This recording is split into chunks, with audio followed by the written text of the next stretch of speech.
Episode की शुरुआत में हम देखते हैं कि ताएजू हकाई को ताकीमिची को मारने के लिए कह रहा होता है। तब हकाई डरते हुए मना कर रहा होता है। तब ताएजू कहता है, मुझे तुम्हारे बहानों से कोई फर्क नहीं पड़ता। तुम मेरे छोटे भाई हो तो तुम्हें तोमान से ज्यादा मेरे ऑर्डर्स को फॉलो करना चाहिए। और मुझे लगता है तुम्हें ये बताना पड़ेगा कि फ्रेंड से पहले फैमिली आती है। और तब युजुआ जैसे ही ताएजू को रोकने आती है, ताएजू उसे एक थप्पड़ मारता है और कहता है, लगता है तुम्हें भी एक लेसन पढ़ाना पड़ेगा। तब ताकीमिची कहता है, लगता है लेसन की तो तुम्हें जरूरत है। आखिरकार कोई किसी लड़की को ऐसे कैसे मार सकता है। और तब ताएजू ताकीमिची को डराते हुए कहता है, ध्यान से देखो हकाई, कैसे प्रॉब्लम को सॉल्व किया जाता है। और ताकीमिची को बहुत बुरी तरह मारने लगता है। और हम देखते हैं हीना बीच में आ जाती है और जैसे ही ताएजू हीना को मारने लगता है, ताकीमिची बीच में आ जाता है। और तब हकाई ताएजू को रोकने की कोशिश करता है। तब ताएजू कहता है, क्या तुम्हें पता नहीं है कि अगर तुम्हें किसी से मदद चाहिए हो तो तुम्हें बदले में कुछ देना चाहिए? तो बताओ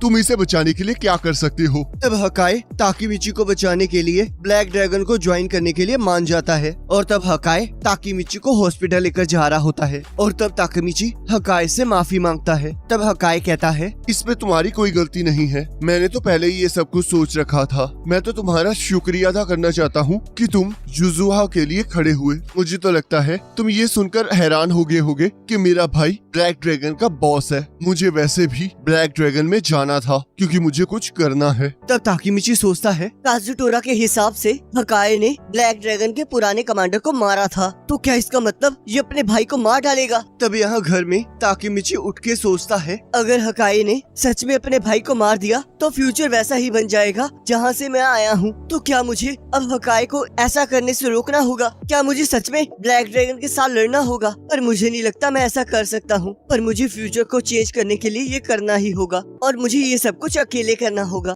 और तब वो देखता है उसके दोस्त वहीं पर बैठकर खेल रहे होते हैं। तब वो लोग कहते हैं, हम लोग अपने कैप्टन को देखने आए हैं। तब ताकीमिची कहता है, तो क्या तुम लोगों ने भी तोमान को ज्वाइन कर लिया है? तब शिफुआ कहता है, तुम्हारी वजह से तो वो यहाँ आए हैं। तुम मुझे ऐसे क्यों देख रहे हो? क्या तुमने किसी भूत को देख लिया है? और तब वो सभी ब्लैक ड्रैगन के बारे में बात करने लगते हैं और वो कहते हैं कि अगर उन्होंने तोमान के कैप्टन को मारा है तो तोमान को उनके साथ लड़ना ही होगा। और तब शिफुआ कहता है, ब्लैक ड्रैगन की 10th जनरेशन बहुत स्ट्रॉन्ग है और ये लोग पूरी तरह पागल हैं और ये सब कुछ इनके बॉस ताएजू की वजह से है। तोमान और ब्लैक ड्रैगन के बीच हमेशा से एक स्ट्रॉन्ग कनेक्शन रहा है क्योंकि ब्लैक ड्रैगन ही एक ऐसा रीजन है जिसकी वजह से तोमान को बनाया गया था। उस टाइम काजुटोरा जिस जगह रहता था वहाँ ब्लैक ड्रैगन का राज था और वो लोग उसे परेशान करते थे। तो उसके फ्रेंड्स ने काजुटोरा को बचाने के लिए एक गैंग बनाई और उस गैंग का नाम टोक्यो मांची गैंग है। और उसके बाद ब्लैक ड्रैगन को हराने के बाद तोमान इतना फेमस बन गया।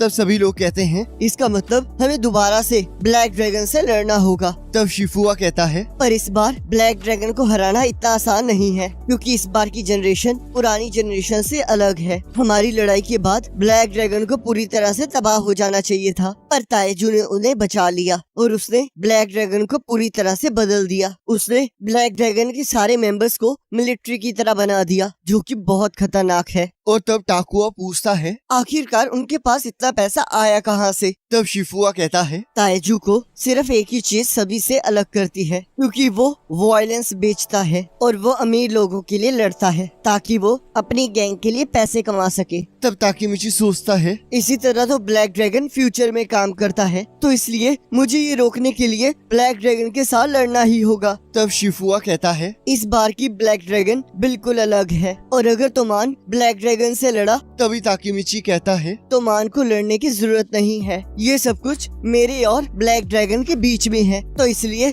इसे मैं ही संभालूंगा। जिसे सुनकर उसके सारे दोस्त हैरान हो जाते हैं। और तब शिफुआ ताकीमिची को अकेले बात करने के लिए बुलाता है। तब यहाँ ताकीमिची कहता है, शिफुआ, मैं जानता हूँ कि तुम ये नहीं चाहते कि मैं ये सब कुछ अकेले करूँ। और सोचता है, पर तुम्हें नहीं पता कि फ्यूचर में चीजें कैसी हैं और तुम और अकुन फ्यूचर में मारे जाओगे। तब शिफुआ कहता है, मैं तुम्हें ये नहीं कहना चाहता, मैं तुम्हें ये बताना चाहता हूँ कि तुम्हें रिलैक्स करना चाहिए। बाजी ने तुम्हें स्ट्रेस लेकर तोमान की केयर करने के लिए नहीं कहा था। अगर तुम इसी तरह परेशान रहे तो वो तुमसे गुस्सा हो जाएगा तब ताकीमिची कहता है। शिफुआ, मैं तुम्हें कुछ कहना चाहता हूँ। एक्चुअल में मैं फ्यूचर से आया हूँ। तब शिफुआ कहता है। तुम्हारे कहने का मतलब क्या है? तब ताकीमिची शिफुआ को सब कुछ बता देता है। तब ताकीमिची सोचता है, ये मैंने क्या कर दिया? आखिरकार मैंने उसे सारी चीजें क्यों बता दी? अब इसके आगे क्या होगा? तब शिफुआ कहता है। तो इसका मतलब मैं किसाकी के हाथों मारा जाऊंगा। तब ताकीमिची कहता है। मैं तो बस मजाक कर रहा था।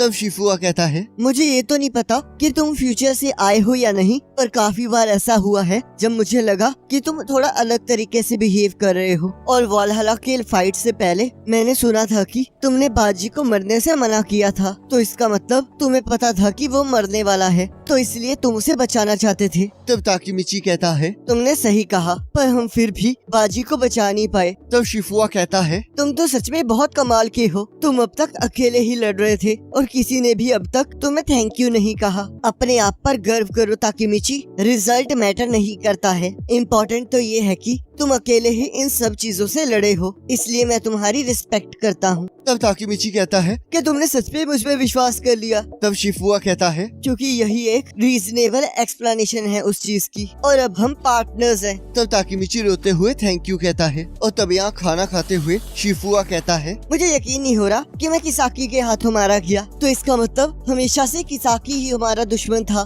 तब ताकीमिची हाँ कहता है। तब शिफुआ कहता है। मैं उसे मार डालूंगा, पर अभी के लिए हम उसे छू नहीं सकते, क्योंकि वो 3rd डिवीजन को कंट्रोल करता है और उसके पास टोटल 100 बंदे हैं। और उसके बाद एक 6th डिवीजन बनी है जिसके अंदर वालहला के पुराने मेंबर्स हैं, और उनके मुकाबले 1st डिवीजन कुछ भी नहीं है। और हम तो इतने अच्छे लीडर भी नहीं बने हैं कि हमारी बात पर कोई यकीन करे। तो चलो ताकीमिची, तुम्हें एक ऐसी 1st डिवीजन बनानी होगी जो सबसे अच्छी हो, और मुझे पूरा यकीन है कि तुम ये कर पाओगे। और इससे कोई फर्क नहीं पड़ता कि हम ब्लैक ड्रैगन के सामने खड़े हैं, क्योंकि मैं तुम्हारा हमेशा साथ दूंगा। तो क्या तुम तैयार हो ये सब कुछ करने के लिए? और तब वो दोनों हाथ मिलाते हैं और यहाँ हम देखते हैं सारे कैप्टन्स ब्लैक ड्रैगन और हकाई के बारे में बात कर रहे होते हैं। तब यहाँ ड्रैगन कहता है। जैसे कि हम सभी जानते ही हैं कि पिछले दिन ब्लैक ड्रैगन के लीडर ने ताकीमिची को मारा था, और वो ये भी जानता था कि ताकीमिची तोमान के 1st डिवीजन का कैप्टन है। तो इसका मतलब यही है कि ब्लैक ड्रैगन हमसे वॉर करना चाहता है। तब कोबाटा कहता है। चलो ताकीमिची को तो नहीं पता था कि वो ब्लैक ड्रैगन का एरिया है, पर हकाई तुम्हें तो पता था ना। और तब वहाँ कुछ कैप्टन्स हकाई पर इल्जाम लगाने लगते हैं। और तब ताकीमिची को शिफुआ की बात याद आती है, जिसने उसे कहा था कि फ्यूचर को बदलने के लिए उसे हकाई को तोमान को छोड़ने से रोकना होगा। और तब हकाई माफी मांग के तोमान को छोड़ने के लिए कहता है। और तब माइकी सभी कैप्टन से उनकी राय पूछता है। और तब ताकीमिची हकाई को जाने से रोकने के लिए कहता है। और तब ताकीमिची शिफुआ के बताए हुए 2 प्लान्स को एक्टिवेट करता है, और वो दोनों प्लान्स बहुत बेवकूफी वाले होते हैं। तब ताकीमिची सोचता है। शिफुआ तो बहुत पागल है, ऐसे तो मैं हकाई को कभी नहीं रोक पाऊंगा, और अगर यहाँ कुछ भी चेंज नहीं हुआ तो पक्का यहाँ वॉर होने वाली है। तब माइकी कहता है, ये सब कुछ 2nd डिवीजन का मामला है, तो इसलिए मैं मित्सुआ को डिसाइड करने दूंगा। तब हकाई कहता है। मुझे माफ कर देना मित्सुआ, पर मैंने पहले ही सोच लिया है। तब मित्सुआ कहता है। चिंता मत करो हकाई, मैं समझता हूँ। तब हकाई थैंक यू कहता है। तब ताकीमिची सोचता है। अब मैं क्या करूँ? इस तरह तो मैं कुछ भी चेंज नहीं कर पाऊंगा। और तब हम देखते हैं मित्सुआ हकाई को जाने से मना कर देता है। और तब मित्सुआ ताएजू से मिलने के लिए कहता है, जिसे सुनकर अकाई और ताकीमिची हैरान हो जाते हैं। और तब हमें यहाँ मित्सुआ और हकाई का बचपन दिखाया जाता है, जहाँ हकाई एक बच्चे को मार रहा होता है और मित्सुआ उसे रोकता है और कहता है, हमारी ताकत लोगों को बचाने के लिए है, तो इसलिए हमें इसे अच्छे कामों के लिए लाना चाहिए। और तब यहाँ हकाई मित्सुआ से कहता है, ताएजू से मिलने का कोई फायदा नहीं है, चाहे तुम उसे जो मर्जी कह लो, वो किसी की बात नहीं सुनेगा। तब मित्सुआ कहता है, मुझे तुम्हारी यही बात अच्छी नहीं लगती है कि तुम सारी चीजें खुद से हैंडल करना चाहती हो, और कोई मुझे ये बताएगा कि ये दोनों हमारे साथ क्यों आ रहे हैं। तब ताकीमिची कहता है, मुझे ही तो मार पड़ी थी। तब शिफू कहता है, मैं तो इस बेवकूफ का ध्यान रखने आया हूँ। और यहाँ हम देखते हैं मित्सुआ और ताएजू की मीटिंग स्टार्ट हो जाती है। तब यहाँ मित्सुआ कहता है, मैं हकाई को ब्लैक ड्रैगन ज्वाइन करने दूंगा और इसके साथ कोई कांटेक्ट नहीं रखूंगा। तब ताएजू कहता है, पर मुझे तो लगा था तुम ऐसा होने से रोकने आए हो। तब मित्सुआ कहता है, पर इसके बदले में तुम्हें युजुहा को आजाद करना होगा। तब मित्सुआ कहता है, मुझे पता है ताइजू, तुम युजुआ से ऐसा कुछ करवाना चाहते हो जो वो करना नहीं चाहती, और हकाए ने हमेशा अपनी बड़ी बहन को हमेशा तुम्हारे चंगुल से बचाया है। तब ताइजू कहता है, ये तो मजाक है। और तब मित्सुआ हकाए को बैठने के लिए कहता है और कहता है, हकाए तुमसे डरकर तोमान नहीं छोड़ रहा है, ये तो बस युजुआ को बचाने के लिए ये सब कुछ कर रहा है। और तब ताइजू जैसे ही मित्सुआ को मुक्का मारता है, मित्सुआ उस मुक्के को रोक लेता है और हकाए बुरी तरह डर जाता है और उसे अपना बचपन याद आने लगता है। तब मित्सुआ कहता है, मैं तुम्हें फिर से कह रहा हूँ, मैं हकाए को ब्लैक ड्रैगन तभी ज्वाइन करने दूंगा जब तुम युजुआ को छोड़ दोगे, और हम लोग ब्लैक ड्रैगन से लड़ेंगे भी नहीं। और अगर तुमने ऐसा किया तो तोमान ब्लैक ड्रैगन से नहीं लड़ेगा। तब ताइजू कहता है, तो फिर तब क्या होगा अगर मैंने मना कर दिया? तब मित्सुआ कहता है, तो फिर वॉर होगी। तब ताइजू कहता है, मुझे ये मंजूर है और मैं वादा करता हूँ कि मैं युजुआ पर कभी हाथ नहीं उठाऊंगा। तब यहाँ वापस जाते हुए शिफुआ कहता है, और आखिर में हकाए ने ब्लैक ड्रैगन को ज्वाइन कर ही लिया। तब ताकिमिची कहता है, पर मुझे एक चीज समझ में आई है कि हकाए ताइजू को युजुहा की वजह से मारेगा। और तब हकाए थैंक यू कहता है। तब मित्सुआ कहता है, कोई बात नहीं, पर एक चीज याद रखना, तुम्हें अपनी ताकत सिर्फ कमजोरों को बचाने के लिए यूज करनी है। और तब हमें फिर से मित्सुआ और हकाए का बचपन दिखाया जाता है, जहाँ मित्सुआ अपने भाई बहनों के लिए खाना बना रहा होता है क्योंकि उनकी माँ काम पर गई होती है, और हकाए भी वहाँ खाना खाने आता है। तब हकाए पूछता है, क्या तुम्हें इस लाइफ से शिकायत नहीं है? तब मित्सुआ कहता है, तुम जो लाइफ जी रहे हो उससे कभी नफरत मत करना। तब यहाँ ताकिमिची कहता है, मुझे लगता है मुझे फ्यूचर में वापस जाना चाहिए। तब शिफुआ कहता है, आखिरकार तुम फ्यूचर में क्यों वापस जाना चाहते हो? तुमने तो अभी तक कुछ चेंज भी नहीं किया। तब ताकिमिची कहता है, जिस फ्यूचर से मैं आया हूँ वहाँ पर ताइजू को युजुआ की वजह से मारा था, तो अब जब मित्सुआ ने युजुआ को बचा लिया है तो हकाए के पास ताइजू को मारने का कोई रीजन नहीं बचा है,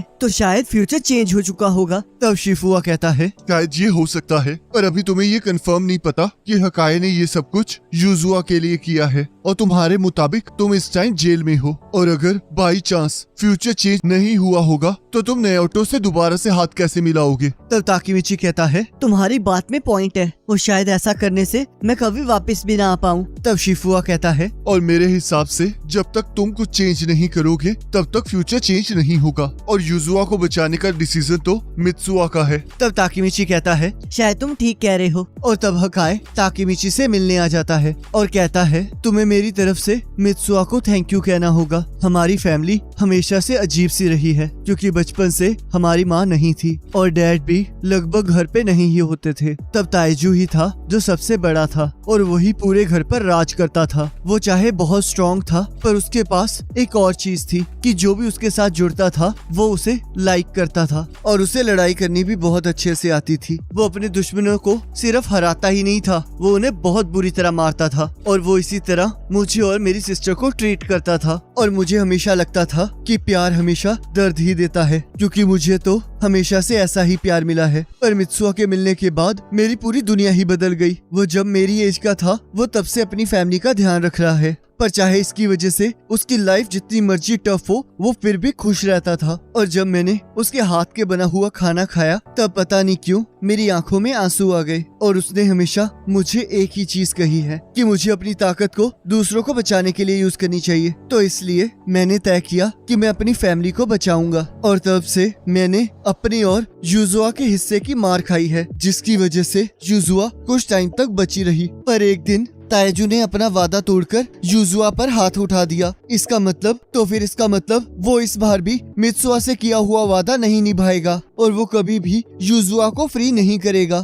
और मुझे ये बताते हुए शर्म आ रही है कि जब भी ताइजू मेरे करीब होता है तब मुझे बहुत डर लगता है, क्योंकि वो बहुत ज्यादा ताकतवर है। तो इसलिए मैंने डिसाइड कर लिया है कि मैं अब तोमान को छोड़ दूंगा और अपनी स्ट्रेंथ को अपनी फैमिली को बचाने के लिए यूज करूंगा, और जिसके लिए मुझे ताइजू को मारना होगा, और इसके लिए मैं अरेस्ट भी हो सकता हूँ। तो इसलिए तुम लोग मुझसे दूर रहना। तब ताकिमिची कहता है, फिर तुम ये हमें क्यों बता रहे हो? तब हकाए कहता है, क्योंकि शायद मैं थोड़ी हिम्मत इकट्ठी कर रहा हूँ, क्योंकि अगर मैं इसे जोर जोर से कहूँगा तो शायद मैं डरूंगा नहीं। मैं चाहे तुम्हारे साथ ज्यादा नहीं मिला हूँ, पर तुमसे मिलकर अच्छा लगा ताकीमिची। और तब ताकीमिची कहता है, हम हकाई को ऐसा करने नहीं दे सकते। मैं जानता हूँ ताइजू बहुत बुरा इंसान है, पर इससे हकाई की जिंदगी खराब हो जाएगी। तो फिर मैंने तय कर लिया है कि मैं ब्लैक ड्रैगन को हरा कर रहूंगा। तब शिफू कहता है, तुम पागल हो क्या? तुम कोई आसान प्लान नहीं बना सकते, जैसे कि हकाई को उसके भाई को मारने से रोकना? पर तुम मुझे ऐसा देखना बंद करो। पर मैं एक चीज कह सकता हूँ कि अगर हमने ब्लैक ड्रैगन को हरा दिया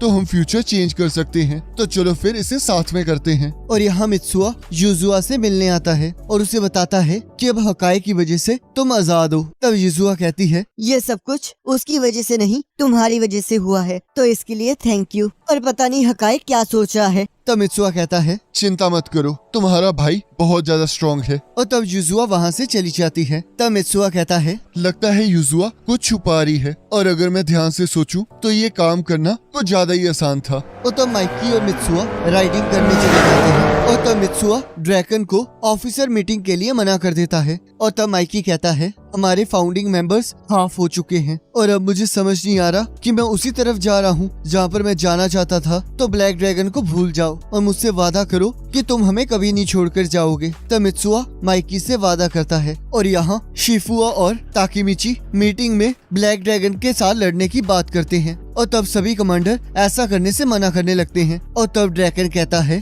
तुम दोनों जो ये करने के लिए कह रहे हो, इसका मतलब होगा कि हम मित्सुआ और ताइजू के प्रॉमिस को तोड़ रहे हैं, जिसका मतलब हम मित्सुआ पर भरोसा नहीं करते। तो इसलिए मैं इसके लिए मना कर रहा हूँ। और तब मीटिंग खत्म होने के बाद ताकीमिची कहता है, लगता है हमें ही कुछ करना होगा। तब किसाकी उनकी मदद करने के लिए वहाँ आ जाता है। और तब शिफुआ उसकी मदद लेने के लिए मना कर देता है। तब किसाकी कहता है, तो फिर तुम क्या करोगे? क्योंकि तोमान में से कोई भी ब्लैक ड्रैगन के साथ लड़ने के लिए तैयार नहीं होगा, और ब्लैक ड्रैगन इतनी भी कमजोर नहीं है कि तुम दोनों अकेले उन्हें हरा दो। तुम देख ही रहे हो कि इस टाइम माइकी कितना कमजोर है और ब्लैक ड्रैगन स्ट्रॉन्ग होता जा रहा है, और मैं भी ये नहीं चाहता। तो इसलिए मैं भी उन्हें हराना चाहता हूँ। और तब शिफुआ किसाकी की तरफ ग्लास पॉइंट करके कहता है, आखिरकार तुम्हारी हिम्मत कैसे हुई माइकी के बारे में ऐसा कहने की? तुम चाहे एक कैप्टन हो, पर तुम ये बकवास नहीं कर सकते। और तब हानमा ताकीमिची के गले पर चाकू रख देता है। तब शिफुआ पूछता है, तो बताओ तुम हमारी कैसे मदद कर सकते हो? और तब किसाकी कहता है, मेरे पास ब्लैक ड्रैगन का एक खबरी है, तो चलो उससे मिलने चलते हैं। और यहाँ हम देखते हैं वो लोग ब्लैक ड्रैगन के एक मेंबर को पैसे देकर ताइजू की इंफॉर्मेशन निकालने लगते हैं। और तभी हम देखते हैं कोको वहाँ आ जाता है और उस पर्सन को पकड़ लेता है। तब कोको कहता है, अगर तुम मुझे 1,00,000 येन दोगे तो मैं तुम्हें वो सारी इंफॉर्मेशन दूंगा जो तुम जानना चाहते हो। और तब किसाकी ताइजू कब अकेला होता है इसके बारे में पूछने लगता है। तब कोको कहता है, ताइजू के पास हमेशा 5 आदमी रहते हैं, और बस 25 दिसंबर या फिर मैं कहूँ क्रिसमस की रात को वो अकेला होता है। और वो हर साल 25 दिसंबर को चर्च में प्रे करने जाता है, और वो हमेशा अकेला ही होता है। और चाहे वो अकेला हो, पर फिर भी वो बहुत टफ है, और मुझे नहीं लगता तुम चारों मिलकर भी उसे हरा पाओगे। तब ताकीमिची कहता है, पर आखिर तुम क्यों उसे धोखा दे रहे हो? तब कोको कहता है, मैं हमेशा ताकतवर लोगों का साथ देता हूँ। और तब किसाकी कहता है, हमने ये इसलिए पता नहीं किया है ताकि हम ताइजू पर हमला करें। हमने ये इसलिए पता किया है ताकि हम हकाई को ताइजू पर हमला करने से रोक सकें। तो अब जब तुम्हें पता है कि ये कब होगा, तो तुम इसे रोक सकते हो। तब ताकीमिची कहता है, पर फिर तुम हमारी मदद क्यों कर रहे हो? तब किसाकी कहता है, आखिरकार एक टीममेट दूसरे टीममेट की मदद क्यों नहीं करेगा? तो अब हम चारों मिलकर हकाई को रोकेंगे और ताइजू को तबाह कर देंगे। तब ताकीमिची सोचता है, आखिरकार ये पर्सन सोच क्या रहा है? और इसी के साथ एपिसोड खत्म हो जाता है। बाकी गाइस, मुझे ना बहुत सारे लोगों के कमेंट्स आए थे कि उन्हें ना यूट्यूब की जो सी नोटिफिकेशन है वो मिल नहीं पाती। तो हमने ना एक व्हाट्सएप चैनल बनाया है जहाँ पर मैं ना जब भी वीडियो आया करेगी तब मैं आपको वहाँ पर अपडेट्स देता रहूंगा। तो गाइस प्लीज डिस्क्रिप्शन में मैंने ना एक ना लिंक दिया है व्हाट्सएप चैनल का, आप प्लीज उसे ज्वाइन कर लेना ताकि आपको ना लेटेस्ट अपडेट के बारे में सबसे पहले पता लग जाए। अब अगर आपको ये वाला एपिसोड अच्छा लगा है तो इसे लाइक जरूर करना, चैनल पर नहीं हो तो सब्सक्राइब जरूर करना। बाकी नेक्स्ट एपिसोड का लिंक आपके स्क्रीन पर आ रहा होगा, आप उस पर क्लिक करके अगले एपिसोड को देख सकते हो।